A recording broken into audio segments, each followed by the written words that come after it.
Welcome, everyone. I'm Shawnee Caruthers, and I'm so grateful to be in this conversation today. If I'm being honest, this one feels personal. Several years ago, I stood at the US Mexico border wall as part of the Equity Fellows program. It wasn't my first time hearing about immigration, displacement, or policy, but it was my first time standing in the dust, looking through the steel, and feeling the weight of stories on both sides. At that moment, I wasn't thinking about systems or politics. I was thinking about people, humanity, and what it means to truly support one another. That experience stays with me. It reminds me that real learning, the kind that transforms us, doesn't happen in neat rows. It happens when we cross thresholds, sit with discomfort, and meet people eye to eye. That's why this conversation matters so much. Today, we're joined by Ryan Sprott, educator, author, and director of national faculty at PBLWorks, along with three powerful voices: Annah Sanchez, Daniela Hernandez, and Bianca Garza. Together, they're living proof of the enduring power of project based learning.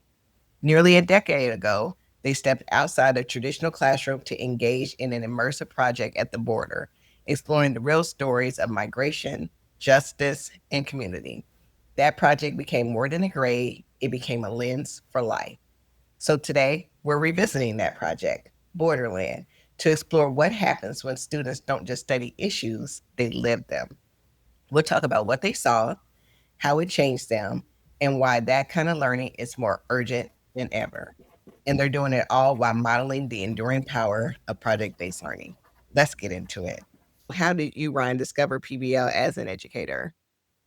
And kind of out of necessity, I didn't know that I was doing PBL and I really wasn't doing it very well when I started as a teacher, but I was working in rural West Texas in the middle of the oil fields in the Permian Basin. And I was working with my first class was a group of boys that had been separated from mainstream instruction, math instruction for one reason or another. And a lot of those boys, they were 10th, 11th, 12th graders, and they had experienced the lack of success in school for many, many years. And so anything that I tried that kind of smacked of conventional education wasn't going very well. And these boys also, a lot of them were like working good jobs after school and on the weekends in the summer, and were working on machinery that was worth like $500,000 and were providing for their family. And so I just was searching for something that would be engaging to them and also respectful to them for them. And I was like, well, how can I tie in what they already know and this great stuff that they're already doing outside of the classroom into the classroom? And so I tried like little quote unquote projects just to have some sort of like real world connection, authenticity. They didn't go well, but it was better than just trying to go straight from the textbook or a conventional approach. And I think the students like at least appreciated my effort, right? And trying to make it work. And so that's kind of how I started. And then I had a couple different roles and moved to a school called the International School of the Americas in San Antonio, Texas. And that's where I was first introduced to like uh, the Buck Institute for Education, which was what PBLWorks we used to refer to ourselves as. And I was introduced to the rubrics. We had like our principal would lead our meetings, our faculty meetings, and we would dive in and collaborate and share ideas and build projects that way. Still not like super effective as a beginning teacher. I didn't have a very strong teaching background, so it took me a long time to build my toolbox on it. But with feedback from teachers and students, eventually, like I moved further and further in my journey of being a PBL teacher. And so, yeah, that's kind of how I got there. Yeah, and just looking at how it unfolded, specifically like in the Borderland project, it shows that there is true power in that way of teaching. What is that? What is the power of PBL for you? And when you do jump into those projects, whether it's the math project where maybe wasn't as successful or the Borderland project that felt more successful, how are you changed as an educator? Those are great questions. I think that like uh, the power of PBL, I think, is a couple things. Like one is that it is a way, like it's a pathway that can reach all students. Like for the students out in the oil fields I was working with, right? Like a lot of those students were furthest from opportunity in the school in many ways, and it was a way to a conduit to to be more attached to the school, more attached to academic growth.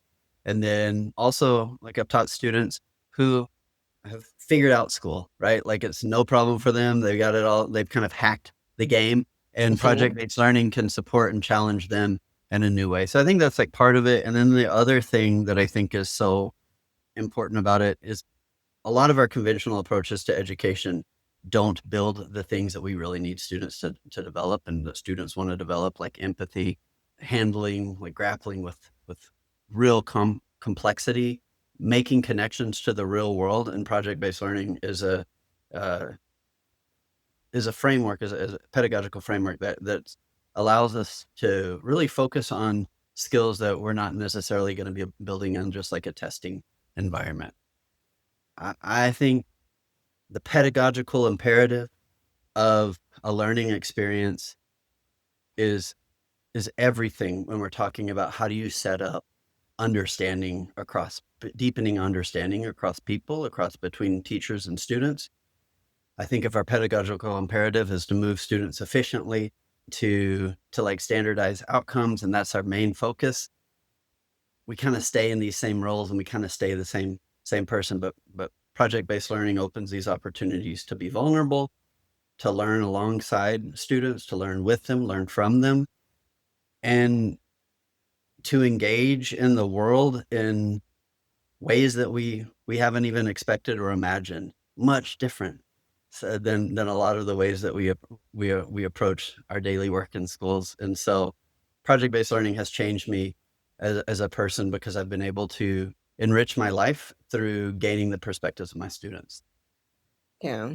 And you, Ryan, in addition to all of the gifts that you just spoke of, all of the power of PBL and what a gift that has been for you and your learning and teaching and learning, but you've also been given a gift in the fact that you now almost 10 years later are able to see the impact of teaching or the impact of a project. Whereas, in a lot of classrooms, teachers do really amazing work every day, but don't necessarily get to see how that all plays out in real life. So, what would you say to other educators who might be feeling that way, who know that they're doing some really wonderful things in the classroom, but don't always know if it lands?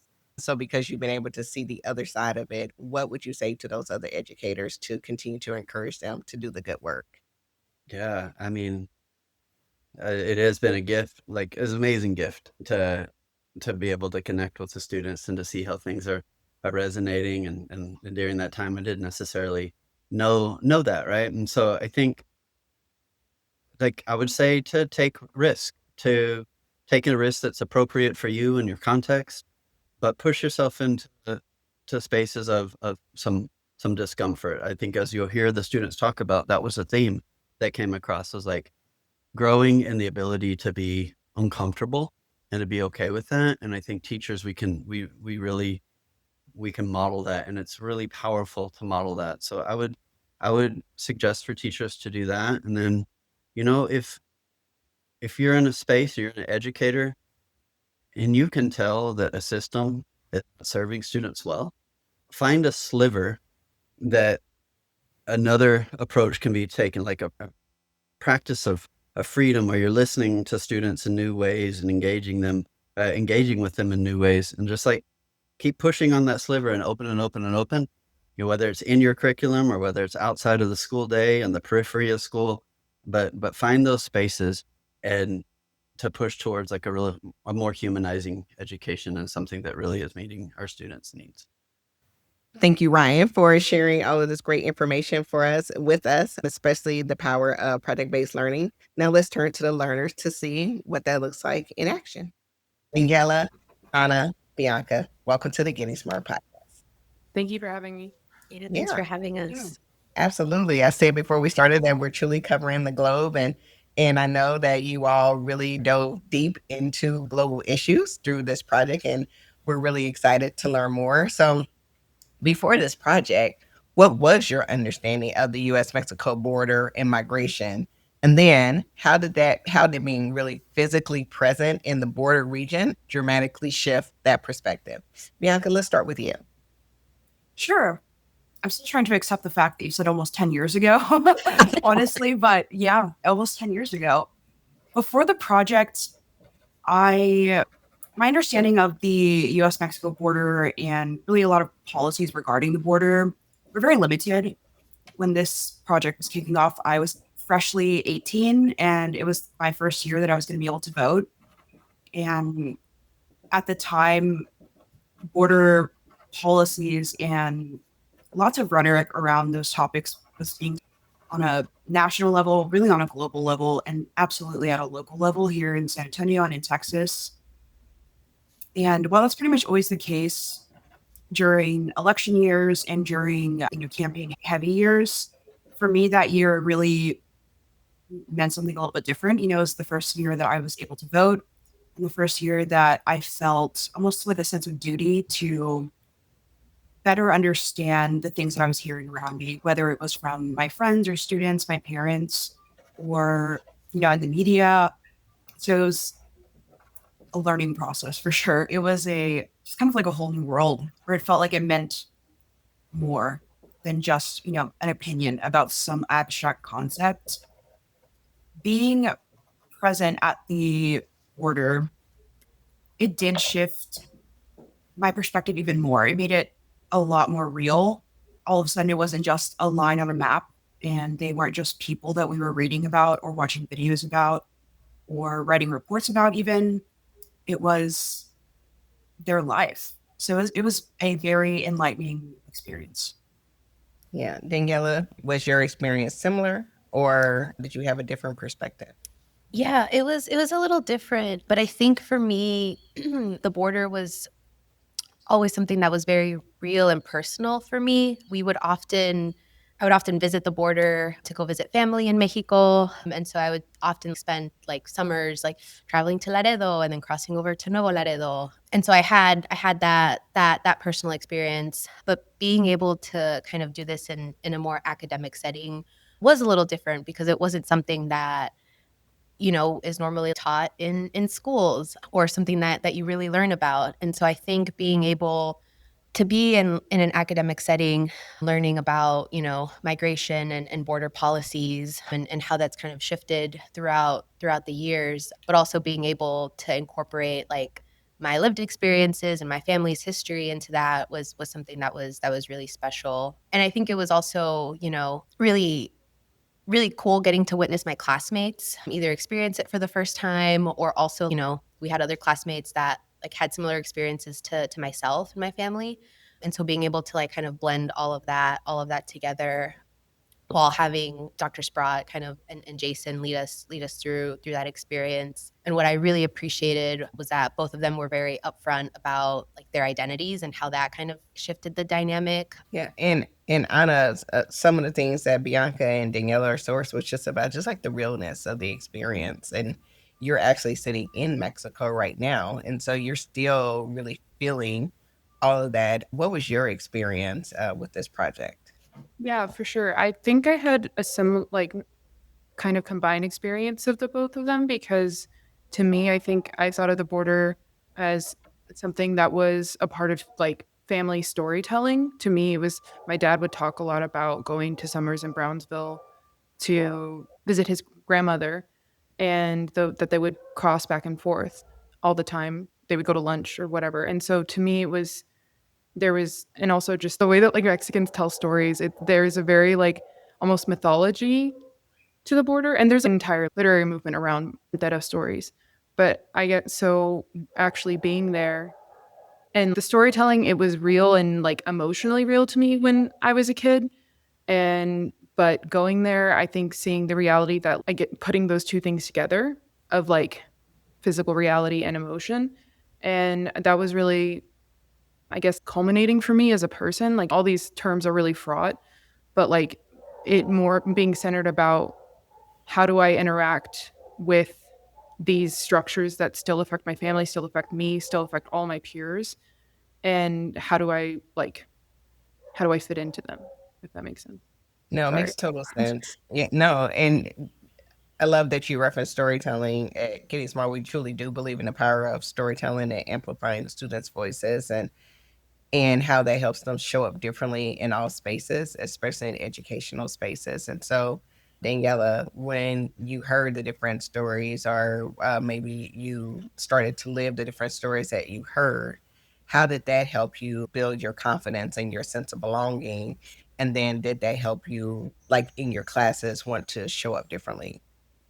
Yeah, I think the different components of Borderland really engaged me differently or made me engage differently as a student. And I think it definitely showed up in my other classes. And I think it still shows up like in just me as like a professional and who I am today.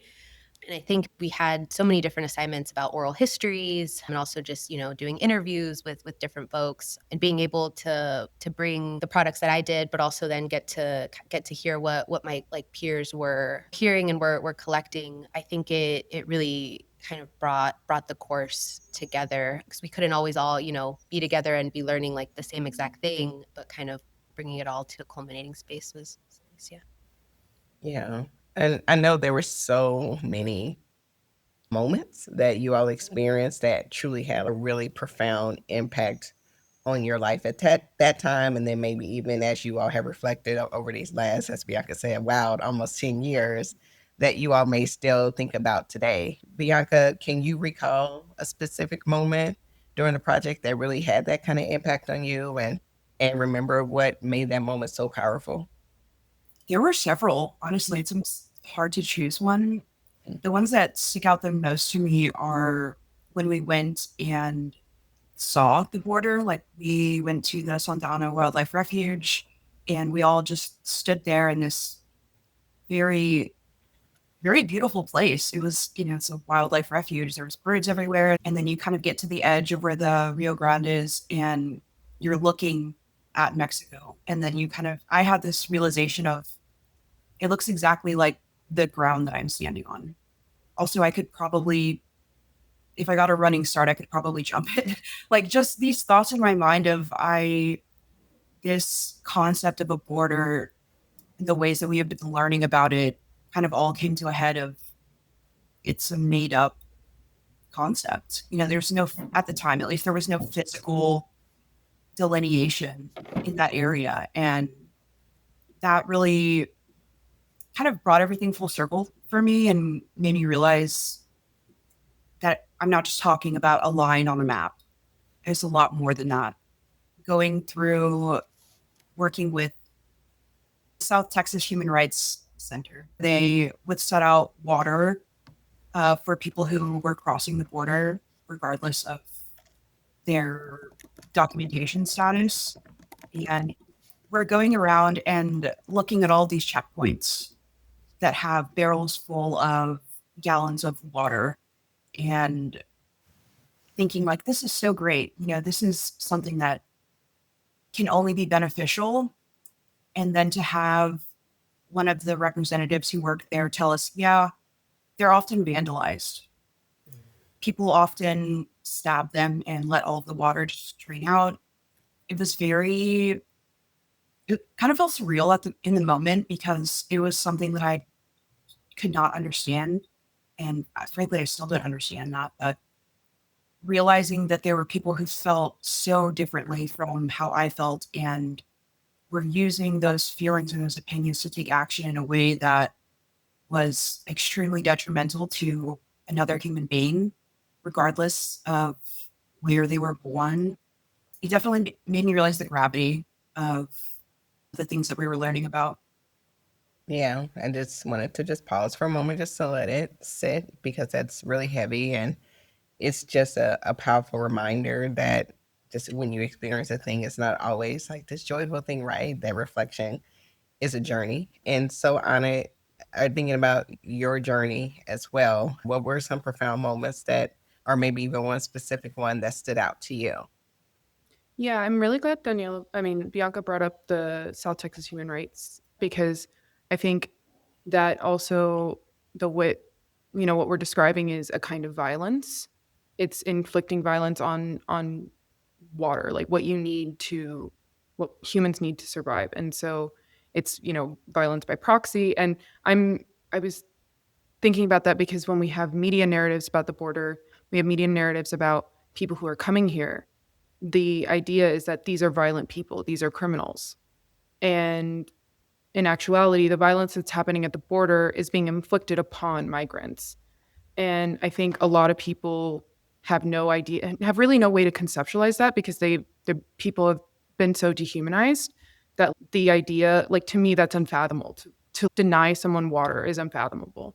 I was a year younger than Bianca and Daniela, and we were all still really kids. And so, like, to me, it was also about understanding what, you get told when you're a kid, like, what the real world is like. And to me, it wasn't that, oh, the real world is awful and violent, is that the real world, people want to help one another. People want to be good to one another. But then at the same time, there are structures in place to prevent us from doing that. And I think that was a moment of becoming an adult for me, and like how I conceive of the world now. And I think of the Santa Ana Wildlife Refuge. I can still see the land when I was standing there in my head, like, and it really it makes me sad thinking about it now, because the Santa Ana Wildlife Refuge used to be one of the only parts of the Texas border that was not militarized, that was not controlled by the state. That is no longer the case. I'm not sure to what extent, but to me, that is like a profound loss, and like something I feel like deeply emotionally. Thank you, Anna. And Danielle, as you're listening to Anna talk about her experience and kind of one of the first instances of feeling like an adult because of the specific moments that you all experienced during this project, what were some of those moments for you that made you have those reflections, or that, okay, this is really maturing me? Yeah, I think I agree with both of what Anna and Bianca have said. I think something that I've been thinking about a lot as we've been talking to Dr. Sprott and just like reflecting is the way that the course was like structured. So we did have, right, it was like an academic setting where we had like students and we had two educators, but it never felt that way in the classroom. It always felt, and I think, they were both very upfront about their identities and how that impacted the course and the structure. But I think they were also just very real and honest about all of us like learning together. And we were, right? They were learning alongside us. And I think it just, as a student, I remember feeling really empowered in those moments of knowing that it's not just like a teacher student, right? And like they are not just like giving us knowledge and we're not just kind of taking it in, but we also had things to share and contribute that were just equally as important and as impactful. It helped me feel more confident and comfortable in my other courses. I also have knowledge to share and in a sense like an educator in a different type of sense, right? Yeah. This is such an important conversation to have for so many different reasons. But one specific one is what we talk a lot about to learners, especially the learners that you all were almost 10 years ago when you were in high school, junior and senior year, which is this notion of real world learning. And Anna, I think you spoke to it. You said, you're kind of taught the real world is this way. But then when you kind of go out and experience, you see that it's not as simple, right? There are different complexities. And while a lot of people do want to be really kind, we also, you all saw firsthand sometimes the polar opposite of that. And so in thinking through that lens of real world learning and what all students need to experience, after this experience with the Borderland project and engaging with those very real people, right? The migrant community, the different community members, the Border Patrol, how did that change your understanding of the real world compared to like textbooks and news reports? Sure. This experience, it offered a perspective that books and images and even videos cannot replicate. One of the biggest takeaways that I had from engaging with people whose lives look very differently than mine in any role, regardless of if they're a border patrol agent or if they're a migrant or if they are somebody who works at a nonprofit trying to bring water to people who need it. I realized that I had formed very strong opinions about each and every one of those people in my mind. And after having those experiences, I realized the idea of that person that I had in my mind was just an idea. It was not representative of the human being that's standing in front of me, because their story, their experiences are so much more than what can be conveyed in an article or in whatever type of like media form is offered. And that was a great learning experience for me. Definitely in high school, I was not quiet and I was not very shy. And that's still true today. But I learned to listen before I speak, and learned that listening and having a conversation with the goal of understanding is oftentimes a lot more productive and fulfilling than trying to have a conversation to convince someone that you're right or that they should think what you think. So it really broadened my communication and the way that I look at others' perspectives when they're different, and how I move from that space to getting to a place of understanding between the two of us, even if we don't agree. Yeah, I think you did. And Anna, what would you add to what Bianca just shared? Yeah, I think we have pretty similar perspectives. The thing that really came up in my mind was synthesizing information. Both Danielle and Bianca are smiling because like it was kind of a meme at some point in school. But it really does allow you to take in, especially like when it comes to media literacy, which I think is so crucial for students to practice and have as a skill, because increasingly the structures that we daily interact with are increasingly kind of making literacy generally less possible and less accessible, even though we have schools. So I think to me that's really important, because that's still, it's something I use every day, especially to feel like I'm not just consuming media, but I'm engaging with it and understanding it. And I also have, had strong opinions, and I think I still have maintained some of those strong opinions about specific people within the system that is the border. But I think I've also have ingrained an impulse of what she described of listening to understand, like something that I think of as like genuine curiosity, which allows me to come to experiences with people that I am vehemently opposed to their actions and their behavior with goodwill, genuine goodwill. And I know that I'm coming to that from that place, and I'm able to identify when that's not being reciprocated. And I think that's a really important skill for students to have as well, is to understand the reality of the situation you're in, whatever it is. And especially if we're going to have people who are able to resist the injustices and the ways that our government is being changed right now, these are the skills that they need to have. And so when Bianca was describing seeking to understand, to me it made me think of the power of silence, of just sitting and listening, because as a teenager, young girl, you're understanding how you fit into the world as a woman and the ways that intersects with other parts of your identity. And so to my response to that was to be like completely like loudly against those things. And I think understanding different ways I can have power is only going to be helpful.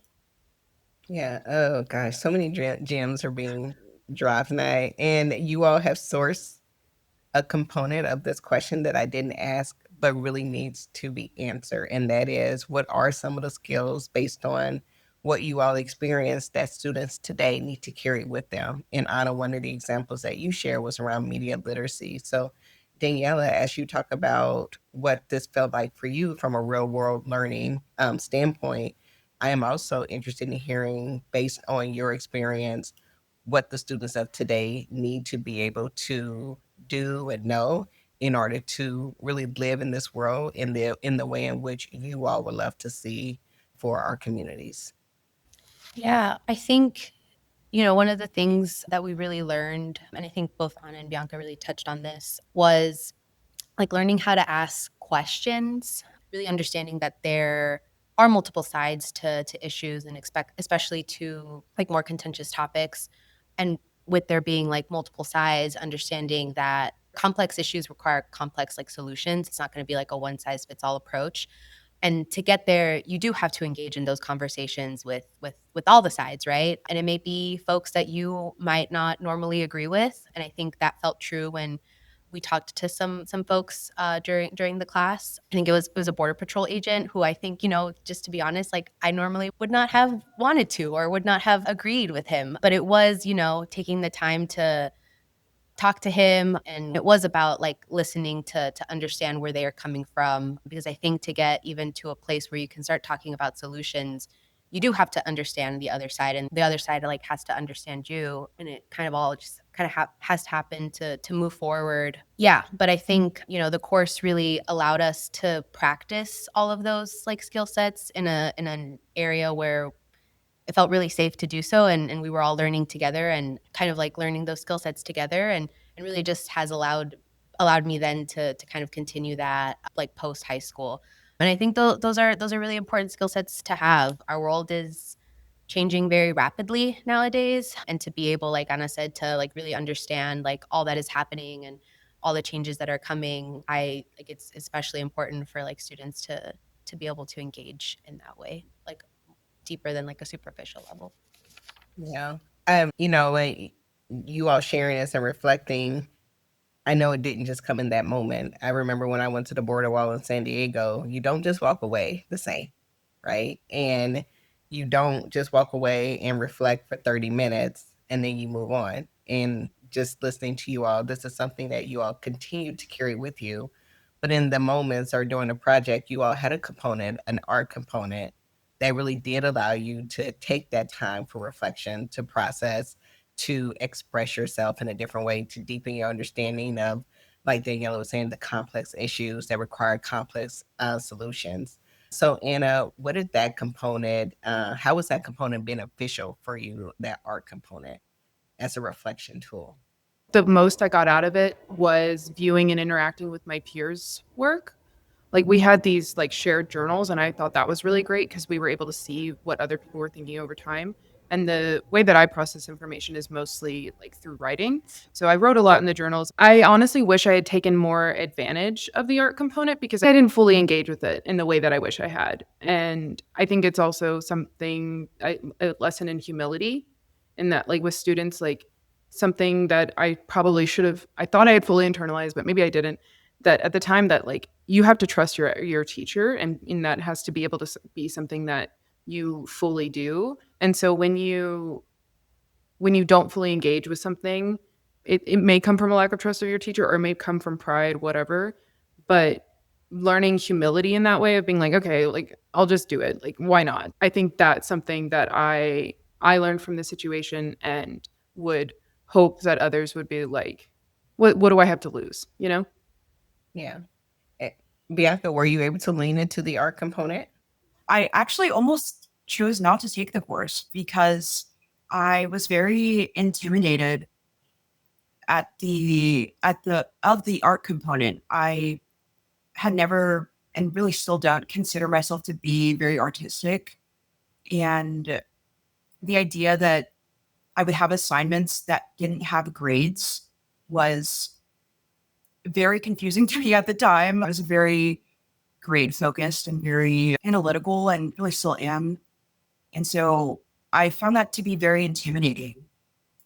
But like Anna and Daniela have said, it really was a space where there did not feel like there were any expectations to be good. There was no good. You know, there was no rubric. There was no guideline that I could follow. And that really scared me because it wasn't something that I had ever experienced, but it was also something that I never tried to experience before. So I really like what Anna said earlier, that I felt like I got a lot out of seeing the way that others express themselves through art. It was one of the first times that I ever did a visual type of assignment without a grade. It was anything and everything that I wanted it to be. You know, of course, there were like loose guidelines on this topic, but it was kind of like a free for all. And that was really scary for me. And I think that was a really, really great growing and learning experience for me, not just as an 18-year-old in college, or excuse me, in high school that was like afraid to try new things, but that really has opened me up in life to be comfortable with being uncomfortable and even being comfortable with potentially being bad at something and it being very public. We would trade journals and then all of our stuff was always on display, and it it was a very positive experience for me overall.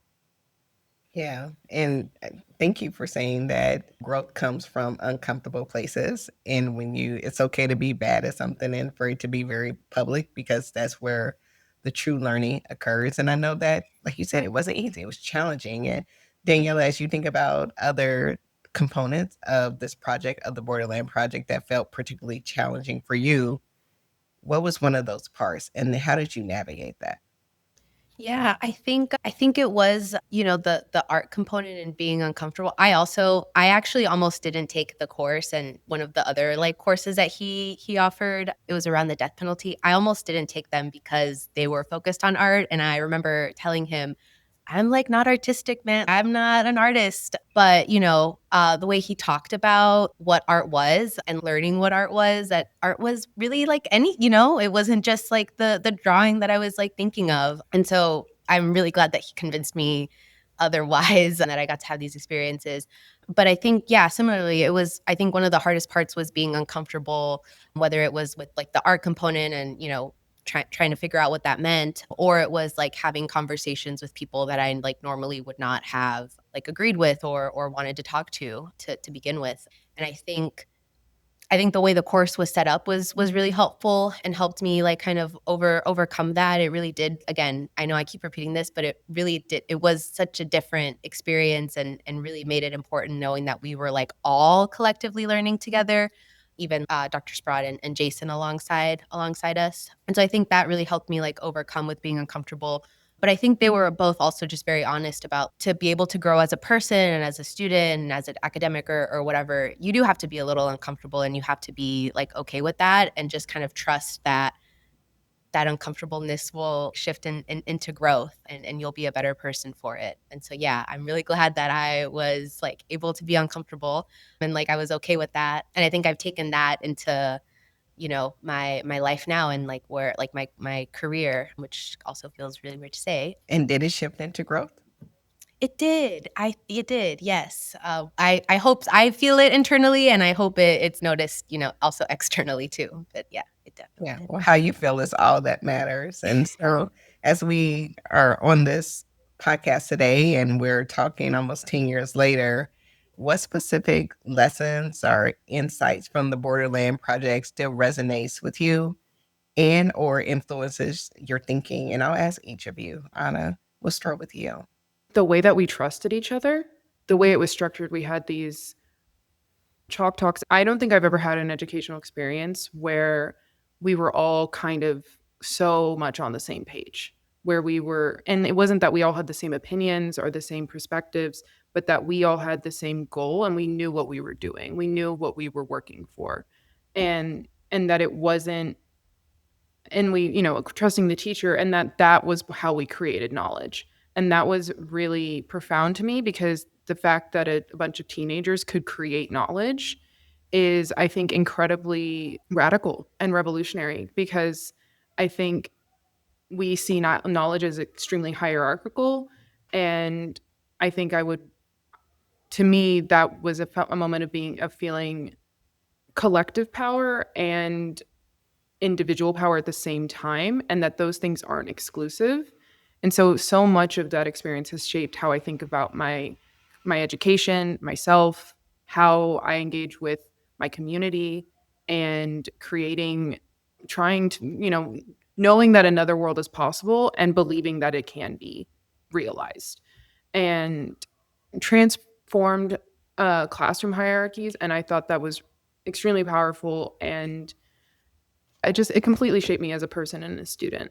And so for like educators or students, I think probably once a day there's something that like connects to me from Borderland or from other experiential like learning projects that I've had.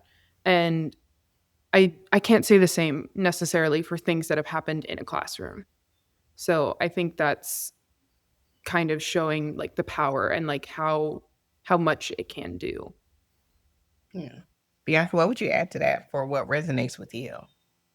I share a lot of the same feelings that Anna just expressed, that it was a completely different experience going into a course where, the idea is that you're going to learn something. In a traditional classroom, there is like your teacher who's kind of at the top of the pyramid when it comes to like power dynamics within a classroom. And to have those teachers be at the same level as you and not that we all shared the same amount of like knowledge, but it was that we're all coming from a place of good faith and coming from a place of we are actively working towards something. Each of us are choosing to work towards that goal and build a community. And that was something that I still take with me today, that we're all people, at the end of the day, we all put on our pants one leg at a time. And just because someone is at the top of the pyramid doesn't make them any less human than you are. And it doesn't make what they have to say necessarily any more important than what you have to say. And Danielle, I'll let you close out this thought with what has resonated with you. What are you continuing to carry? I mentioned it a little before that I really did appreciate like the structure of the course and how, yeah, it, as a student, it made me feel really empowered to be able to know. I mean, I think all of my teachers always cared about my learning, but this just felt in such a different setting. They cared about like the learning that we did, and it wasn't like we weren't collecting grades, right? We weren't being graded on anything. We were all just there to like collectively learn together. We wanted to engage in the conversations and the materials. And you could tell like when we were doing like our share outs of like our assignments or we were like debriefing, I would often look to Dr. Sprott and Jason, and I could see them being like, oh yeah, like either they hadn't thought of it that way or they were just like making connections.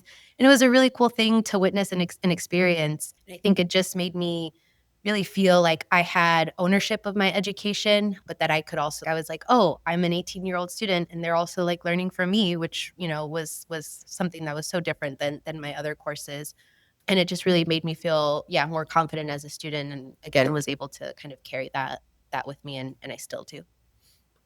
Well, I truly appreciate you all. And just before we go, we talked about real world learning, but just very specifically, and maybe give me about 10 seconds each for each of you about what message would you have for other students or educators about the unique value of the power of learning through immersive real world learning projects like this one. Daniela, we'll start with you, and then Anna and Bianca. I think I would say if you have the opportunity to either do it or engage in it, please do. It really like truly does have a lasting impact on it. I'm still thinking about it 10 years later. We're still talking about it 10 years later. And I think it's just something so invaluable that I'm not sure I would have had in like a traditional classroom setting. Thank you, Daniela. Anna. Yeah, similarly, like I think we all were like hesitant. I think we all described like possibly not doing the course for whatever doubts. And you will never get this time back. Like I know people like say this to kids all the time. And at the time I was like, okay, shut up. But genuinely, like, what do you have to lose? And if you have any doubts, it doesn't really matter. Like just give it a go. I'm still thinking about these things. And also you are powerful and you can bring that power to this classroom, and that matters. That contribution that you can bring, that absolutely matters. So if you don't want to do it for like doubt reasons, do it because of what you can bring to those places. Okay, thank you. Bianca. I think the message that I would like students and educators to take away from this is that being uncomfortable and putting yourself out there is a positive experience, whether it goes terribly, whether it goes exactly as you intend, or whether you experience things that you never could have imagined. And all of those outcomes are valuable to who you are and who you will become. I really encourage students, especially, to take the risk, take the jump, take the leap. It'll like Anna said, what's the worst that could happen? Like you took an extra course in high school and then it could end at that, or you can make it anything. You can make it as meaningful as you decide. This has been such a powerful conversation. Throughout this whole time chatting with you three, in my head, I could not just stop saying, these three women, they're just so amazing. And just listening to all, and I took a ton of notes. We could literally just talk for hours, but you all sense of duty, the way that you all are able to experience something that was so real and that was not normally taught in schools, and how you were able to really integrate your family history and really understand that storytelling, how it came to life for you all, how you were able to feel valued and find your voice and own your education and understand the power dynamics and really wipe those away when it comes to teachers and students for the sake of learning, and on and on and on. And you all did all of this at 17, 18 years old. And we talk about it a lot, but you all lived it and it is still serving you today. And so just really thank you for sharing you all's experience with this really powerful project, Borderland, with our audience. You all are seemingly already doing some amazing things. And we say that, learning, it happens inside a building, yes, but it can also happen anywhere and is really important. But one of the most important things is the way that what you all said, how do we lean into humanity in a way that we can just all show up and help each other and be really kind and really human. And you all are that. So thank you for joining us today. Project-based experiences are so powerful for learners. To ground this episode in the present, we had a few young learners who are currently engaged in projects submit their reflections as well. Let's listen in. Good afternoon. My name is Sydney Robeson, and I attend Alexandria City High School as a freshman.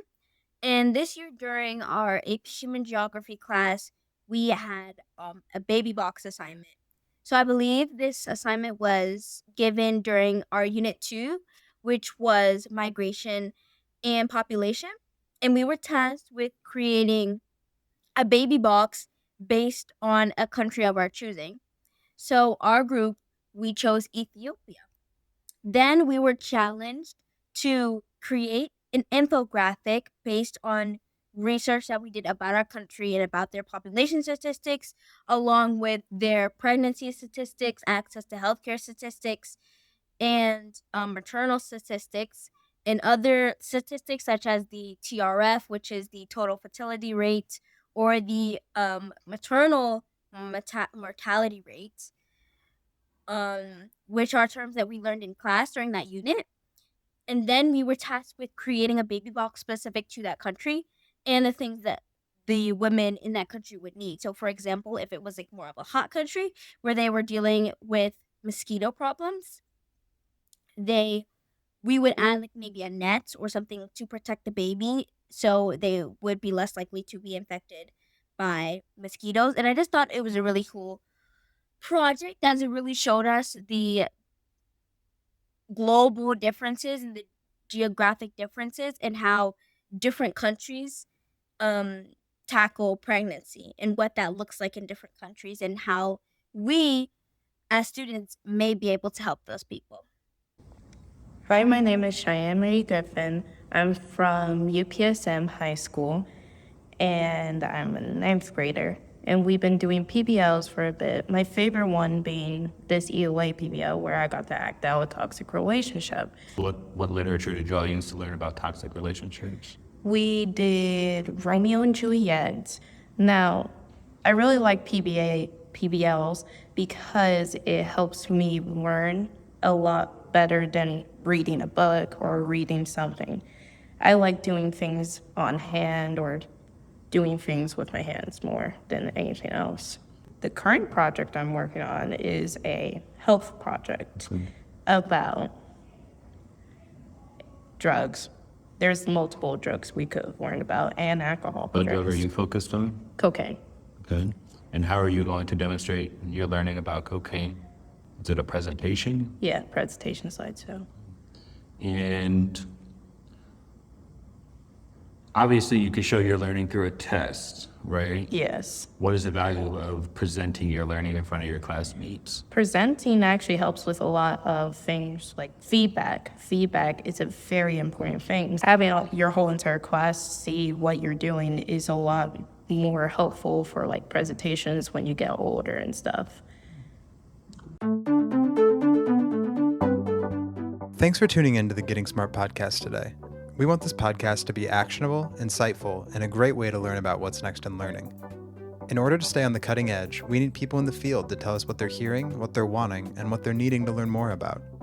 Got a topic or a guest in mind? Send your recommendations to me, Mason at gettingsmart.com. And if you like what you're hearing, don't forget to leave a review in Apple Podcasts or subscribe wherever you listen. Feel free to share the podcast on social media using the hashtag GSPodcasts. Thanks so much.